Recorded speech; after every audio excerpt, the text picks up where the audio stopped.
Subsequent cleaning of the Control Pro is also quick and easy. Set the pressure switch to 0 and the selector switch to prime to release the pressure. Remove the nozzle and the nozzle holder from the spray gun and place these parts in a container containing cleaning liquid. Remove the suction hose from the container and place it in a vessel containing water or detergent. Turn the switch from prime to spray and set the pressure to maximum.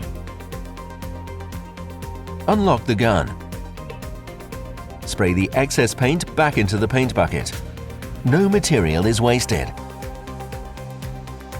As soon as cleaning liquid emerges, release the trigger and set the selector switch to prime. Then hold the spray gun to the edge of the cleaning bucket and depress the trigger until clear liquid emerges. The device cleans itself via the circulation.